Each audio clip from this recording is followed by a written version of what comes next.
ব্যাগটা নষ্ট করবে না মহব্বত। এলে আমি কারণ কি এই যে আমি তো আবার ফুলের ছড়া করবো, ফলের ছড়া করবো, ব্যাগটা কেনা লাগবে না, আমার এই ব্যাগটাই কাজে লাগবে আবার। আসলে সত্য আমি আপনি সিল্লি তো লস ভাই, আমি চাই দেশ ও জনগণের ভালো, খারাপ কখনো চাই না। ভালো করতে গেলে তো নিজে যদি একটা জিনিস সেভ করে পাই তাহলে দেশের কাজে লাগবে। নিজে 10 টাকা দিলে এটা উপার্জন করে পাই দেশের কাজে লাগবে। বিসমিল্লাহ।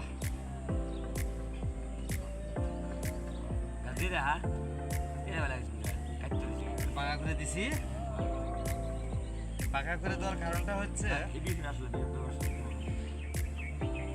পেঁপের গাছ এটা দেশি গাছ, এই যে দুটো দুমাক এটা দেশি গাছ, এটা পাকা করে দিলাম এই কারণেই দেশি গাছে পুরুষ হয় বেশি, বীজের গাছ এটা তোর গ্রাফটিং হয় না। দেশি পেঁপে পুরুষ হয় বেশি, আর পাকা করে দিলে, পাকা করে যদি লাগান যায় তাহলে পুরুষের যে হার এটা কমে যায়, হ্যাঁ মাতৃত্বের হার বাড়ে। আর 2 নম্বর কারণটা হচ্ছে হালা যে কোনো গাছ, ফল গাছ হোক ফুল গাছ হোক, যে গাছটা হালা থাকবে এটা ফল বেশি হয়। ঠিক আছে ভাই, দেখছেন কখনো? আচ্ছা, তাহলে যে গাছটা পাকা এটা ফল বিল বেশি হয়, এটার মধ্যে ফির আলাদা কারণ আছে। পাকাটা হতে হবে সবসময় দক্ষিণ দিকে। ঠিক, দক্ষিণ দিকে পাকা থাকলে ফল আরো বেশি দিবে।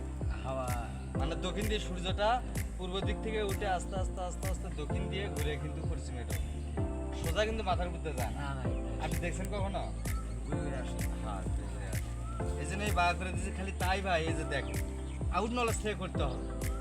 এই যে এটা কি চেনেন? এটা বলে কাবলি বুট।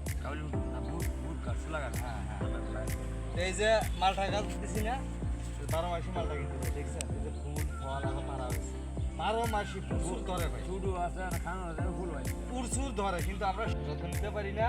1 নাম্বার, যেভাবে যত্ন নেওয়ার দরকার এইভাবে যদি যত্ন নিতে আরো ফলন বাড়ে। তারপরে খালি তো তাই না, মালটার মধ্যে জায়গা আমার পরে রয়েছে, আমি কাবলি বুট দিছি। এই যে দেখেন, এই যে মূলা দিছি, বেগুন দিছি, ওপাশে ওই যে ডাঁটা দিছি, দেখা যায় না? দেখেন ওই যে দেখেন, ওই যে দেখেন, ওই যে ওপাশে আবার ডাঁটা দিছি, বেগুন, তারপরে অনেক কিছুই দিছি, গাজর গাজরের পাশে আমি ড্রাগন দিছি, ড্রাগনের মধ্যে গাজর দিছি। এই যে সাইড দিয়ে আবার বড়াই গাছ লাগা দিছি, বড়াই খাওয়া হয়েছে আমি কেটে দেবো, আবার নতুন শাখা যেটাই ছাড়বো আমার কম আসুক। ডাবল ডাবল হয়েছে। এই যে আবার ফির দেখা গেছে কি, আমি এটার মধ্যে আর পেঁপে দিচ্ছি, দেখ পেঁপে দিচ্ছি না, এই পেঁপে কিন্তু আমার মালটা গাছে কোনো ক্ষতি করবে না। ওই যে দেখেন, ওই যে দেখেন, ওই যে একটা পেঁপে গাছ আছে, এই যে দেখেন পেঁপে কিন্তু ভাই এটা টপলেটই দিয়েছিলাম। আসলে আমি দেখছি আমার দেশিই ভালো, টপলেটি কন, রেড লেডি কন, বাবু কন, তারপরে এনার্জি কন, থাই কন, যেটাই কন, আমার দেশিটাই সব থেকে ভালো। এই যে পেঁপে দেখেন, টপলেটি না, হ্যাঁ এটা কিন্তু এমন মিষ্টি না ভাই, আমার দেশি পেঁপে যে মিষ্টি খাইতেছি ওই পাশে আছে এরকম মিষ্টি এগুলো না। ধরছে আবার নিচ থেকে ধরা শুরু হয়েছে, ধরতে ধরতে যাইতেছে। এই যে এই পেঁপে কিন্তু আমার এই যে মালটা গাছে ক্ষতি করছে পরে, এই যে দেখেন ফুল, ওই যে দেখেন ফুল, যদি আমার মালটা 12 মাসে আসে। হ্যাঁ 12 মাসে যদি আমার মালটা গাছে ক্ষতি করতো তাহলে ফুল থাকতো না। আচ্ছা, তাহলে আমার পেঁপে গাছ কিন্তু গত বছরে গুলো শেষ। এই যে গাছ মানে পড়ে রয়েছে, ওই যে পড়ে রয়েছে, গত বছর যেটা দিয়েছিলাম এটা শেষ। তারপর তো আগামী বছর আমি খাবো, 2-2.5 মাস পর থেকে ব্যবহার করবো আবার হবে। হ্যাঁ, এখন এই যে আমি আবার পেঁপে দিচ্ছি, ইনশাল্লাহ আল্লাহ রহম করলে পরে যদি আল্লাহ দেয় তাহলে খাইতে পারি, তো নিজের একটা চেষ্টা করতে হবে। তা আমি যদি এই জিনিসটা করে খাই ভাই বুঝে, আমি যদি এই জিনিসটা নিজে তৈরি করি, নিজে খাইলাম, বাজারে বিক্রি করলাম, আপনাকে দিয়ে বুঝাই, আপনি নিজে লাগাইছেন, নিজে খাইতেছেন, বাজারে বিক্রি করতেছেন, তো দেশের চাহিদা একটু কমতেছে না? আপনি না করলে তো আপনার বাজার থেকে কিনে আনা লাগে, তাহলে মনে হয় যে দেশের ওটার একটু চাহিদা বেশি লাগতো, দাম একটু বেশি লাগতো।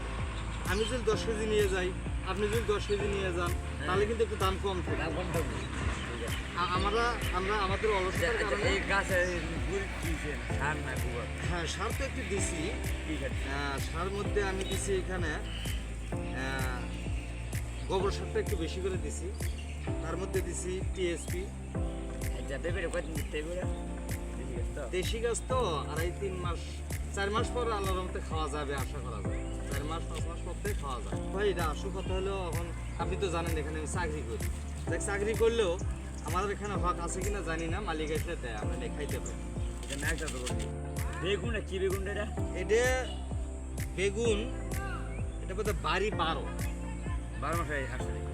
বেগুন 12 মাস না সিজনালি, তবে 12 মাসই চাষের উপযোগী, 12 মাসই চাষ করা যায়, তবে সিজন টাইমে একটু বেশি হয়। তবে বেগুন কিন্তু ভাই হাফ কেজির উপরে হয় একটা। একটা লাল বেগুন কোনটা রাখো? তাল বেগুনে যে সেটা গোল কালো কালো হবে তাল বেগুন। লাগাইছি না, এটা লাগানো হয়েছে, কারণ আমার তাল বেগুন গাছ তো অনেক বড় হয়। জায়গা নেই। হ্যাঁ, আমার যদি মালটা গাছের মধ্যে আমি করি তাহলে তো মালটা গাছের সমস্যা হবে। এই গাছে পোকা যত বেশি হবে এই পোকা ধরবে আমার মালটা গাছ। আচ্ছা এই ডাটা লাগাইছি, এই ডাটা লাগাইছুন, এটা বাঁচছেন না কারণ নাকি এটা মানে এই দিছি এই যে ডাঁটা শাক আমি রমজানে নিজেও খাইতে পারবো, মালিককেও খাওয়াইতে পারবো। এই যে মানে এটা পরিষ্কার করলেন না কেন? এটা ওটা পরিষ্কার না, বড় হয়ে গেছে। না, ওটা আমি ডাঁটা করছি, ওটা আমি ডাঁটা খাবো, আর এটা হচ্ছে শাক খাবো। এটা আমি জানতে চাইতেছি বলবো এটা কি এমনি কি এটা এটা আমি ঘন করে ফেলাইছি শাক খাওয়া লাগে। শাক খাওয়ার লাগে, আর ওটা একটু পাতলা ফেলাইছি, এরপরও যে ঘন হয়েছে এটা মাঝখান থেকে উঠে ফেলাইছি, শাক খাইছি নিয়ে। এগুলো আমি ডাঁটা করবো না, বড় করবো না। এটা যে এই যে হয়েছে না, আর 1 সপ্তাহ পর থেকে আলাদা তুলে তুলে খাওয়া। রুলো একটা সপ্তাহ করে আর আসবে। হ্যাঁ, 1 সপ্তাহ পর থেকে শাক খাওয়া শুরু হবে, এটাই হচ্ছে ব্যাপার। আর ওই যে ওই পাতাটা কি? এটা ভাই লেটুস পাতা। এই মানে সালাদ পাতা। হ্যাঁ, সালাদ পাতা, এটা বিশাল উপকারী জিনিস। কি বড় হয়? এটা হচ্ছে সালাদ পাতা, এটা হচ্ছে লেটুস পাতা। এটা কি না? ডায়াবেটিসেরও কাজ করে, অনেকগুলো রোগের কাজ করে, বিশেষ করে রক্তের প্রচুর কাজ করে। এটা কিভাবে খাইতে হয়? এটা যে যেভাবে খাইতে পারে। রোগটা আসা করুন। আপনি বার্গারের লগে খাবেন, চাইনিজের লগে খাবেন, ভাতের লগে খাবেন, মুড়ির লগে খাবেন, হ্যাঁ, চাল ভাজি এর লগেও খাইতে পারবেন। হ্যাঁ। খাইলেই হয়েছে। গত বছর রমজানে আমার জ্বর হয়েছিল প্রচুর, তো আমি ব্লাড টেস্ট করছি, তো ডাক্তার বলে যে তোমার এই জ্বরের কারণটা হচ্ছে ব্লাড শর্ট, রক্ত কমে গেছে।